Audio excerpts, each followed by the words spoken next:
Bonjour à tous, c'est Séverine, bienvenue dans mes vidéos. Aujourd'hui, je suis accompagnée de Jack qui est prof de CrossFit. Bonjour.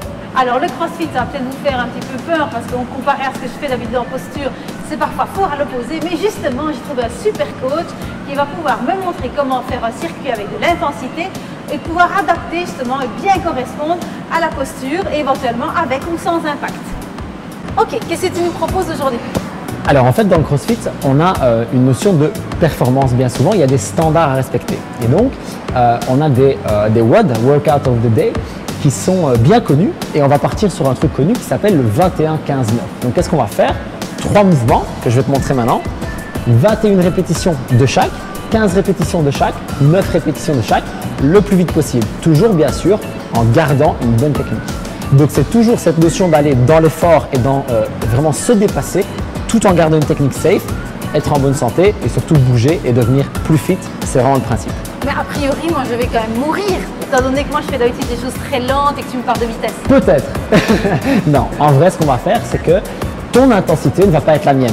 Et ce qu'on va faire c'est qu'au CrossFit, on va chercher à dépasser cette intensité, mais en fonction de chacun. Donc, je vais prendre ces 3 mouvements-là et je vais les adapter à chacun. Donc, je vais pouvoir donner une option plus facile ou une option plus difficile, une option avec impact, une option sans impact. C'est ce qu'on va faire tout de suite. Voilà. Et vous voyez, c'est ça que j'aime bien avec lui, c'est que justement, il s'adapte et il ne colle pas à cette image un petit peu brute que le CrossFit a. Maintenant, ça, je ne dis pas que je vais devenir une adepte du CrossFit, mais par contre, son approche est quand même vachement bien et correspond beaucoup plus à ce que moi je fais et va à l'encontre de certaines idées qu'on a, justement, qu'on nous montre un CrossFit un petit peu brutal. Donc on va partir sur les 3 mouvements, je vais te les montrer chacun et puis en fait ce que je vais faire c'est que je vais te les faire faire et on va chercher l'option qui te correspond le mieux. Ça va? Allez, c'est parti. Le premier mouvement ça va être des squats. Au niveau des squats, on va travailler avec les jambes assez larges. Au CrossFit on demande d'aller dans l'amplitude maximale tant qu'on respecte le dos. Donc je vais descendre dans un squat avec les fesses vers l'arrière, les genoux bien à l'extérieur, descendre le plus bas possible tant que mon dos reste bien droit. Donc je vais montrer ça une fois. Si mon dos reste bien droit, il n'y a pas de problème. À partir du moment où je vais là, hop, c'est pas idéal, on le voit au niveau de mon dos. Hein. Donc on va faire des squats bien avec les fesses vers l'arrière et le dos bien droit. Tu essayes? Ok. Ouverture de hanche comme toi. Yes. Donc les pieds bien larges. Parfait. Tu engages bien avec les fesses vers l'arrière, les genoux légèrement tournés vers l'extérieur et tu gardes le dos le plus droit possible. Voilà. Donc là je me mets toujours de profil comme ça je peux bien voir ton dos. Vas-y encore. Tourne bien les genoux vers l'extérieur. Plus. Alors ce n'est pas les pointes de pied en fait, c'est vraiment les genoux qui vont te permettre d'ouvrir tes hanches et de garder ton dos bien droit. Super, pour moi ça c'est bon, d'accord? Le plus important c'est de toujours bien garder ton poids de corps sur tes talons et aller engager les hanches pour travailler aussi la chaîne postérieure et pas seulement les quadriceps et toujours bien s'autograndir. Même consigne de respiration, je souffle durant tout l'effort ici. Donc Alors, je ferai, alors c'est ça. L'idée c'est que si tu vas faire ça en vitesse, moi j'aime bien d'inspirer en descente, souffler en montée. Maintenant c'est vrai que si tu peux avoir cette respiration là c'est bien. Maintenant je pense que sur un effort de vitesse et de performance, tu risques de perdre du temps et ça risque d'être assez difficile. oui, oui, je crois aussi. Tu vois? Oui, respiration de gainage, expire plutôt à la remontée vu que vous avez souvent des charges. On a souvent des charges, exactement. Et donc, ça va permettre de calquer cette respiration inspirée, soufflée et de garder un rythme. Ce que je dis toujours aux gens, c'est que le plus important, si tu veux gérer ton effort et ton cardio, au final, ça va être d'avoir une respiration régulière. Ça va être très, très important. Donc, on regarde fort les postures et la qualité de la respiration pour pouvoir être bon dans l'effort. Ok. Cool? On garde ce mouvement-là alors. D'accord. Le suivant, ça va être les burpees. Les burpees qui sont bien connus au CrossFit, que tout le monde déteste parce qu'ils sont hyper cardio en fait. Ils font vraiment très vite monter le cardio. Ce qu'on va faire, c'est qu'on va se coucher à plat ventre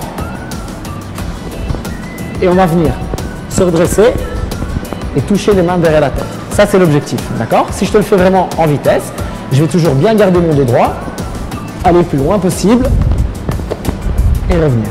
Ça va être l'option, on va dire standard. Maintenant, je peux tout à fait le faire, comme je pense que tu le montres souvent, sans impact. Donc, je vais venir mettre les mains, descendre et revenir et me grandir. Ok? Je te propose d'essayer l'un comme l'autre. D'accord. Donc, les mains. Nickel. Tu lances les jambes derrière. Tu laisses aller le corps vers le bas jusqu'au sol. D'accord? Là, tu l'as fait avec un pompage. C'est pas trop grave, d'accord? C'est même plutôt bien au niveau postural comme tu le sais, mais ça risque d'être difficile si tu en fais beaucoup. Repousse la poitrine et ramène tes pieds à plat près de tes mains. Hop, et tu ramènes les pieds. Super. Et tu te redresses et tu ouvres bien le corps à chaque fois.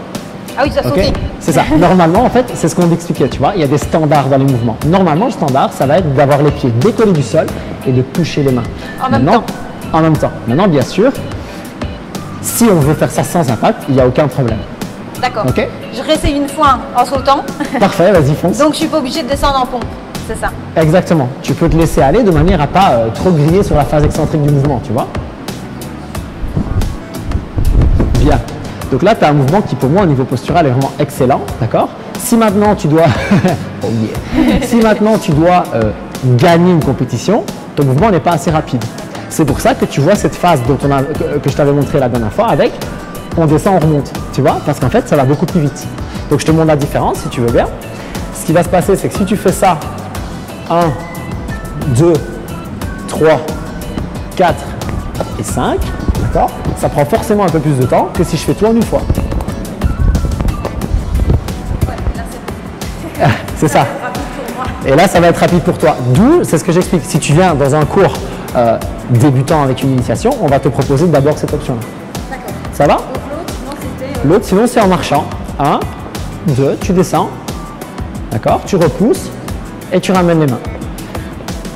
Excellent pour moi. Tu peux aussi le faire sans descendre, toucher à plat ventre si c'est vraiment trop difficile ou si tu as des douleurs à l'épaule ou quelque chose. Par exemple, pourquoi pas? D'accord? Le plus important, c'est vraiment toujours d'essayer de travailler dans l'amplitude maximale que ton corps sent et que tes articulations, en respectant tes articulations. Le dernier mouvement, c'est aussi très connu dans le CrossFit, c'est ce qu'on appelle le box jump. Alors, on a essayé de faire un circuit sans trop de matériel. Ça, évidemment, on peut le faire, comme tu dis, avec une table basse, un collet solide, une chaise, quelque chose. Okay? Le box jump, ça va être de sauter sur la boîte et de venir ouvrir les hanches. Okay? Alors, on ne le fait pas à la bourrin, comme on disait. D'accord? On y va relax, bien souple, et on ouvre. Okay? Ça, c'est si je sais sauter. Si ça ne me fait pas peur aussi, parce que je pense que c'est un peu ton cas. Et sinon, bah, bien sûr, je marche, je viens me grandir et je redescends et je reste toujours bien posturé au niveau du dos. Oui. Vas-y, fonce. Oui, je vais prendre la deuxième option. Pas de souci, vas-y. Donc, 1, très bien, dynamique, tu montes, tu réouvres bien les hanches, voilà, et tu redescends, tout simplement. Ça va? Toujours pareil, donc j'essaie de me tenir bien droite. Exactement. Je change chaque fois de jambe ou bien je fais tout un puis tout l'autre. Honnêtement, ça ne change pas grand-chose, d'accord? Maintenant, c'est sûr que c'est mieux si tu respectes 50-50. Ah oui, vous ne faites pas vraiment attention à ce que ce soit chaque fois jambe Non, droite, en fait, c'est ce qu'on disait, tu vois. Il y a des standards. Le standard, c'est je dois commencer jambes tendues en bas et je dois revenir jambes tendues debout, en fait. Tu vois? C'est important que tu réouvres bien tes hanches pour ne pas rester dans une fermeture. Quand tu arrives en haut, tu veux vraiment grandir et redescendre. Ok. Ok? Ouais, c'est ça. Power attitude. C'est vraiment ça, girl power. Et donc, ce qu'on va faire, c'est qu'on va faire 21 squats, 21 burpees, 21, soit marcher, soit sauter sur la box, 15, 15, 15, 9, 9, 9, le plus vite possible. Alors, le plus vite possible, c'est pour toi ou pour moi, peu importe. Chacun son rythme. Le plus important, si tu veux, ça va être de progresser. Donc, ça va être peut-être la première fois, je vais faire ça en 10 minutes, 15 minutes, peu importe. Et puis, je vais essayer de faire ça en diminuant mes temps de récupération et devenir de plus en plus efficace. C'est vraiment ça le but du CrossFit. Ok, je voulais juste expliquer, il faut que tu le fais, mais que si je ne saute pas, c'est pas spécialement que je suis paresseuse, c'est que je ne fais jamais ça. Et donc moi, contrairement à Jack, je travaille beaucoup en lenteur. Et donc les fibres musculaires ne réagissent pas de la même manière. Ouais. Je ne suis absolument pas explosive. Et en plus, comme je sais que ça va être difficile pour moi, j'ai très peur de me faire des bleus. Alors, je t'avoue que ça arrive souvent, donc je comprends très bien. Et effectivement, c'est vraiment une différence dans l'effort. Le CrossFit est un sport plutôt d'explosivité au final, alors que toi, tu travailles, comme tu dis, plutôt en statique, plutôt en respiration, etc. Et c'est pour ça que je trouve que c'est bien qu'on fasse ça ensemble, parce que ça permet peut-être de mettre un petit peu de chaque monde et de prendre le meilleur, et peut-être de progresser dans un sens et dans l'autre. Oui, j'aime bien aussi.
Qu'est-ce que tu en as pensé?